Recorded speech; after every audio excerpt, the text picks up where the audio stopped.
On today's episode, we go over the possibility of Matt Mervis handling the first base position for the Cubs in 2023. We also go over some other prospects and minor league goings on, including the Tennessee Smokies in the championship game of their division. And then we wrap up with Cubs and Phillies preview. That's all ahead right now. Locked On Cubs, your daily Chicago Cubs podcast, part of the Locked On Podcast Network, your team every day.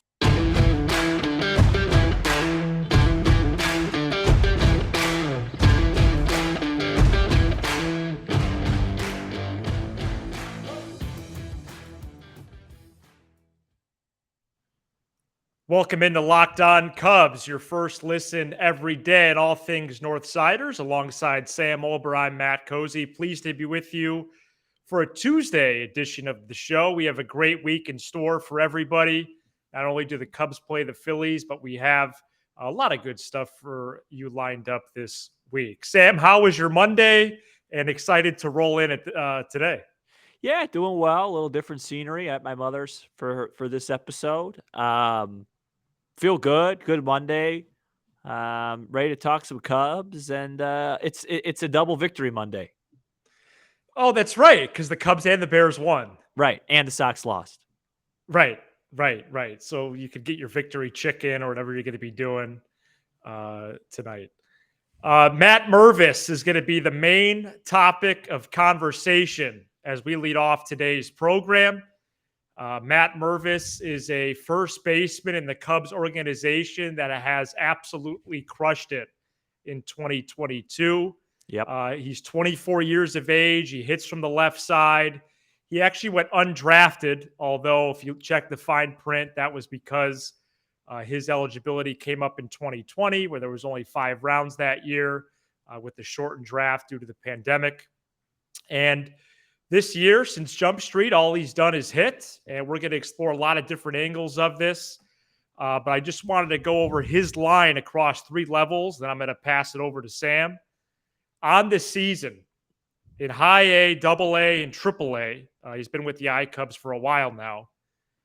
He's slash line of 309, 380, 987 with 35 home runs, 39 doubles, and 117 runs batted in. He's slugging 606 to get to that 987 OPS. And you know this better than I know this. Some of these minor league places, it's not easy to hit the ball out of the ballpark. No. He only played in 134 games. I think you mentioned that. So that's basically, give the guy another, 20, 25 games. We're talking about probably a 40 home run campaign with 125, 130 driven in. Look, to me, I understand that there's, of course, going to be a little apprehensiveness among Cub Nation, especially Cub Nation that's been with us for a while, because this has a very eerily similar Brian LaHair feeling to it, right? Now, Brian LaHair was older than Matt Mervis. Right. But hey, little prospect here. This guy's been hitting. We're kind of in an in-between spot at first base. Let's give this guy a shot. Starts out amazing, and by the end of the year, he's playing baseball overseas. I don't think that's the case here. And the thing about this is I don't really think this is a very high-risk move. The Cubs right now, with all due respect to my Rivas guy, don't really have much at first base and hadn't had much at first base the entire season. There's no reason why they shouldn't give him a chance. Let's say he plays the whole year next year. If he finishes the year with like an 820 OPS, anywhere over 800, and gives you 25 home runs, just without even seeing the other statistics, it's probably going to win the Cubs an extra 3-4 games right there. Yeah, I love the thought process there. The Cubs and OPS as a position group at first base is third to last at 622 this year. Did you say 622? Yeah. It's so bad. That's horrible. Somehow it's not last. First of all, I don't know who's last. It's got to be Oakland or the Nationals or somebody. But correct. 622 is unplayable at any position, let alone first. Right. Even if your second baseman is doing that, it's just unacceptable. Yeah, for the most part. Yeah, Um, everyday player 622 is just putrid. so if you put him in, and again, obviously, I'm trying to lowball it here. I'm trying to lowball our expectations because that's what I do.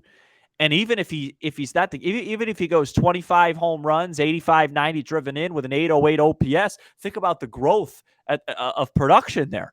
Mhm. You know what I mean? Totally. Well, and I think they're, just thinking about growth and his rapid rise. It's actually not as rapid as you might think because he was a little bit older when he got picked. He's a Right. little bit older now than some of the guys he's maybe playing with.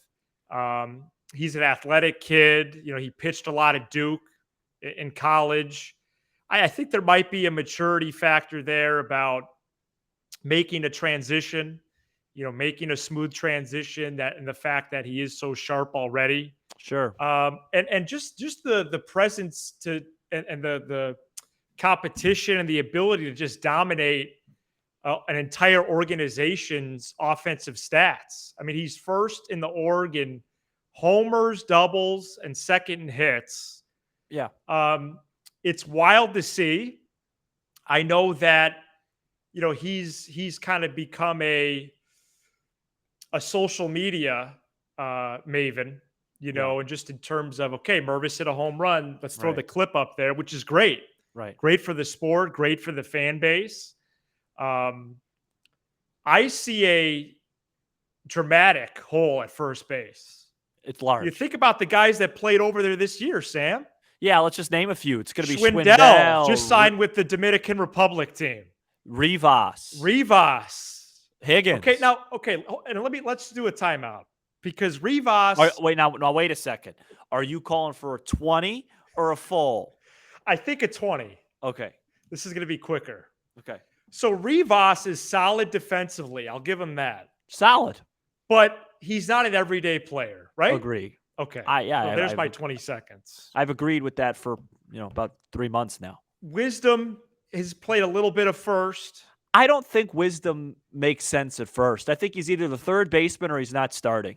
Okay. Well, I'll follow up on that. I think I don't disagree, but I think there's a possibility. PJ Higgins. No. That's his secondary position. No. Don't see that happening. Who else has played over there? Jared Young has played a couple games now since he's been up for a couple weeks. Franmil has taken grounders pregame. No. Do any of those guys excite you? No. Maybe one of those guys as a righty excites me to spell Mervis once a week versus a left-hander. And you don't think that could be Wisdom? It could be. I could see a Wisdom Mervis rotation. I really can. But I don't. I'm tired of the rotations, and I'm tired of the. Say it more. Say it louder. And I'm tired of the platoons. I want to see if this kid can be an everyday player. So I don't want him sitting every single time there's a lefty against lefties. Right. No, it'd be embarrassing. Now, can I ask you a question? Yeah. Matt Mervis is, you said, 24 years old. He's right? 24 years of age. Yeah. And he had, with all due respect to the outstanding breakout year from PCA and Kevin Alcantara and Canario, he was the best player in the minor league organization this year. Is that fair to say? Yes. Why do you think he's not higher on people's prospect list? Is it just due to age?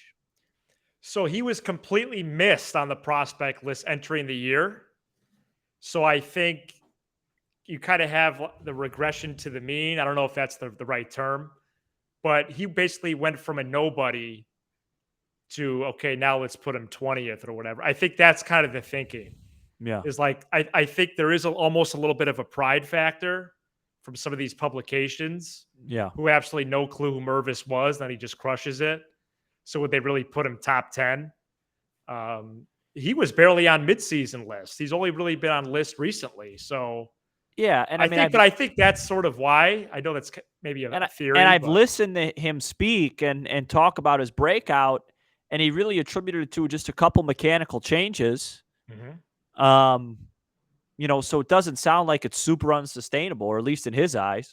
Right. And I think the part to discuss there would be, he struck out 18% of the time and has walked 9%. Yeah, I It's mean, not glaring either way. yeah. So here I got it right in In front my of me. mind, I don't think either of those are 49 walks in 134 games. I mean, that's not. It's not. He's not. It's not great, but again, it's not terrible. right. 104 strikeouts in 134 games is a fair amount, but it's not terrible. Correct. Here's a stat I love: 3 double plays grounded into all year, Wow. and he was hit by a pitch 11 times. Yeah, that's a lot. So that right there, that's really like 60 walks. Right. Right. Free bases. Yeah, this one just seems like an obvious one to me. And I mean, David Ross basically confirmed that in I believe on Saturday, saying that he's Yep. excited about Mervis and what he could bring to the table. So, to me, this is a no-brainer, and I think he will be an exciting unknown in the 2023 season. Yeah, I think he definitely has into it. put himself in a position to not only compete for a spot, but to win the job in March 2023. And obviously that question mark will be there of, hey, can he handle it? But you mix in a righty every now and then or whatever it is. Everybody needs a break. Everyone needs a break. Yeah, but I think that there's a fit for him on the 23 Cubs, and it's really exciting. I did want to just note about playing in the Arizona Fall League. I know there was some questions about that. I was curious, but I think, Sam, you even made the point earlier about his games played, or you referenced the stat, and I think that's probably all it is. Just to get to 160? Let's get him some more plate appearances to get to what would be a full major league year, and you're doing it against high-level pitching. So we'll keep track of him in AZ this fall, and really excited for the Mervis because train. our season doesn't stop when the Cubs season does. It doesn't. Oh, I like that phrase. Put it on a shirt. The Cubs season has stopped, but we haven't. We're just starting. Cubs. We're just starting in October. We've been getting in reps since July 5th, but really we're starting on October 5th. Right. Okay. All right. Coming up next, we do want to get into the home run chase in the Cubs organization from a certain first baseman we've already talked about and an outfielder acquired last trade deadline, plus some notes on the Double-A Smokies and more. That's all coming up after this. But first, we want to let you know that today's episode is brought to you by BetOnline. BetOnline.net is your number one source for football betting info this season. Find all of the latest player developments, team matchups, news, podcasts, and in-depth articles and analysis on every game you can find. And as always, BetOnline remains your continued source for all your sport wager and info with live betting and up-to-the-minute scores for every sport out there. The fastest and easiest way to check in on all your favorite games and events, including MLB, MMA, boxing, and golf. Head to betonline.net or use your mobile device to learn more. BetOnline, where the game starts. And will you be betting on the over of Justin Fields' passing yards this Sunday? I believe it's set at 45.5. Well, if it's that low, then I'd go over. It's a little joke, folks. Yeah. Well, it's probably not far off. He's getting sure. Every time I've been in the car today, he's been getting just lambasted. Yeah, it's tough. Tough to be a quarterback in this city when you're not playing well. Just tough. 3 more games for the iCubs, which means 3 more games for Mervis and Alexander Canario to break their 35-homer tie. Who do you think's going to win that? If I were to give a prediction right now, it'd be a total guess because I have absolutely no idea. So I'm going to stick with my guy that's been my guy all year long, and that's going to be Mr. Canario. You were one of the first in the media realm to talk about him. Yeah, I read a lot about him. I think he's just scratching the surface. I believe he's hit 35 home runs this year in just 122 games. He's kind of had a breakout. Still got to work on, his overall hitting profile, cutting down the strikeouts and walking more. But, maybe some of the best natural power in the entire org. And he's on the 40-man already, so he's protected going into this offseason. We'll see if he can make an impression at Sloan next spring. Darius Hill, who hit in front of it was The other day, iCubs had Darius Hill 1, Canario 2, Mervis 3. And Darius Hill is mid to late 20s outfielder. He's second in all of minor league baseball with 161 hits. Wow. I know we've had some fans who have commented on our stuff. Hey, why not look at Darius Hill over an Ortega or even Velasquez or whomever? And it's a great question. I think Darius Hill probably won't be protected in the Rule 5. He's eligible this December, and he probably will be picked up by another team, which is tough, but those are decisions you have to make, and that position is really crowded. Is there any way we could add him to the 40-man and send, Ortega somewhere? I mean, it's possible, but there's going to be a lot of decisions coming up. Anywhere. Are you talking like down the street potentially? Just whatever we have to do, in order to, I heard, Mariano's is busy this time of year. Right. Okay. And then Double-A Tennessee won Game 1 of the Southern League Championship Series Sunday night. DJ Hertz, Bailey Horn, and Riley Martin combined to limit the Marlins affiliate, Pensacola, there. Horn and Martin are going to the Arizona Fall League, and then DJ Hertz is top 12, top 10 pitching prospects. So a lot of power behind that trio last night in that game. And you have a Smokies lineup that features a lot of power, including Bryce Ball, who was acquired in that Jock Peterson trade. And he's a first baseman too. Who says he can't scratch the surface next year? No, there should be I don't know. There should be more options at first base to where, I usually am fairly aware of the statistic. That 622 OPS from first base just made me almost lose my lunch. Right. That I'm guessing that was probably Zupa's, right? Not today. Okay. Jewish holiday at the families. I apologize. No, there's nothing to apologize for. Oh, sorry. You didn't hit me. You know what I mean? You asked where I ate for lunch. You guessed wrong. There's no need to apologize. Oh, okay. Yeah. Goal line. Sorry. Jonathan Perlaza, Jake Slaughter, Chase Strumpf also dot the Smokies lineup. Game 2 is on Tuesday night. If they win that, they win a championship, which means that 2 affiliates would have won championships. Nico Horner had some comments about that the other day, which we can get to later in the week. But a lot of winning going on in the Cubs organization, which is good to see, right, Sam? Yeah. My dad, I was on the phone with my dad today, and my dad thinks, and this is, I'll directly quote him here in a second. Okay. That it's good to cite your sources. Yeah. And my dad is, somewhat pessimistic like myself, but not as pessimistic as me, said that he believes, for the most part, I'm quoting, since last year's trade deadline, the Cubs have gotten almost everything right. Now, I think he's talking all big picture because there's obviously a VR situation and those things. Right. But it really feels like to me, this is the last year we're going to be bad. Yeah. Doesn't it feel like that to you? It does. No, it has that feeling. Yes. I'll even go as far as to say this. I'm serious. I don't think we're selling at the trade deadline again until the end of the decade. No, I'm serious. It's not that far. I mean, it's 20, it's 20. No, that's good. That's good stuff. I don't think we're giving up prospects at excuse me. I don't think we're giving up major league players for prospects until the late 2020s. Wow. Yeah, I think those days that's are phenomenal. Over. Yeah. So the dog days are over then. Well, not yet. We still got to get through 9 games. We got 9 games plus an off season, and then I think it's going to be. I don't think we're going to come out here like murderers row in April 30th and the win 27 Yankees. Yeah. I don't think it's going to be that situation, but we're not going to be a bad baseball team.